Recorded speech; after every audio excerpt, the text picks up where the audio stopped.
బాణం. నేను ఎప్పుడో చెప్పాను ఆ మాట. దారి తప్పింది ఆ బాణం అనేది.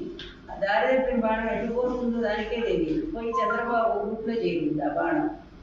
అందువల్ల ఇక చంద్రబాబు స్క్రిప్ట్ ఏది వస్తే అక్కడి నుంచి అదే ఆ నోటి నుంచి వస్తాయి తప్ప వేరే మాట ఎందుకు వస్తాయి. జగన్ సర్కార్ అక్రమాలపై లోకేష్ ఎంత బాగా చేశాడో ఈయన శంకరావు కూడా అంతే ఉంటుంది.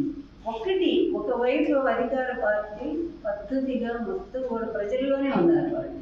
అసలు ప్రజలకు దూరంగా ఇంతవరకు లేదు. ఈ సామాజిక సాధికార యాత్రతో ఉన్నదాకా తిరుగుతూనే ఉన్నారు కదా.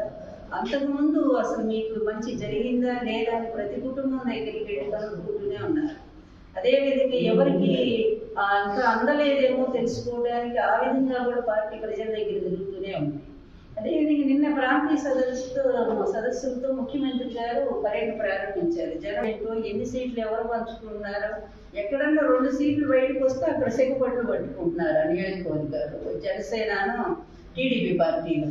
వీళ్ళ పరిస్థితి ఇంత దయనీయంగా ఉంది. వీళ్ళ శంఖారావాలు లేకపోతే ఇంకేంటి నత్తరావాలు ఏమనాలో వాటిని కూడా అర్థం కావట్లేదు.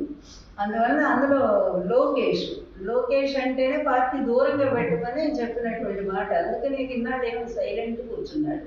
అతను వస్తేనే పార్టీకి నష్టం జరుగుతుందని తెలుగుదేశం వాళ్ళు అతను దూరంగా పెట్టుకున్నారు. ఆయన శంఖారావం ఎవరు వింటారట? శంఖం బదిర శంఖారావం అవుతుంది అదంతా. కూడా అంటే గుడ్డివాడు ముందు శంఖం ఎలా ఉంటుంది అట్లాగే గురించి మాట్లాడలేదు కూడా.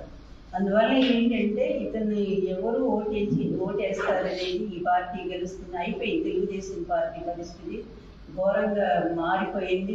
దాని విలువలన్నీ కూడా దిగజార్చాడు.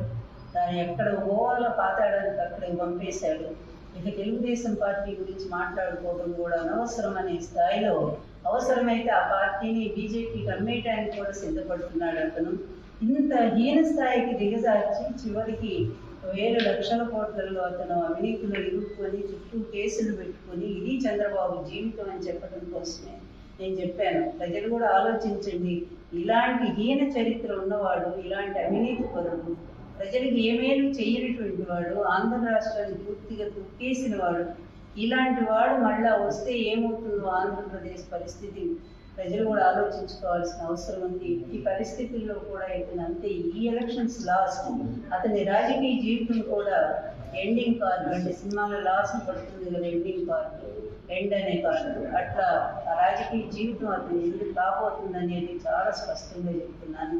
మంచి పరిపాలన, సుపరిపాలన, స్వార్థరహితంగా మొత్తం అన్ని వర్గాల్లో కూడా విద్య, వైద్య రంగాల్లో ఆంధ్ర రాష్ట్రాన్ని ముందుకు తీసుకుపోతున్న జగన్మోహన్ రెడ్డి గారి అద్భుతమైన పాలన ప్రజలందరూ కూడా మెచ్చుకుంటున్నారు. ముఖ్యంగా ప్రతి కుటుంబం కూడా అందుకు ఏ ముఖ్యమంత్రి చెప్పగలడు అంత ధైర్యంగా? ఒక్క ముఖ్యమంత్రి జగన్మోహన్ రెడ్డి గారే చెప్పారు, నేను మీ కుటుంబానికి మంచి చేశాను అనుకుంటేనే నాకు ఓటేయండి అని చెప్తున్నాడు. మరి వాళ్ళు ఏం చెప్పుకుంటున్నారండి? మేము ఈ మంచి చేసాం, మా ఓటేయండి అని ఎక్కడా చెప్పలేదు. జగన్ తిట్టడం కోసమే వాళ్ళు రాష్ట్రం అంతా తిరుగుతున్నారు. అందువల్ల దానికి దీనికి ఉండే తేడా చాలా స్పష్టంగా కనిపిస్తానండి.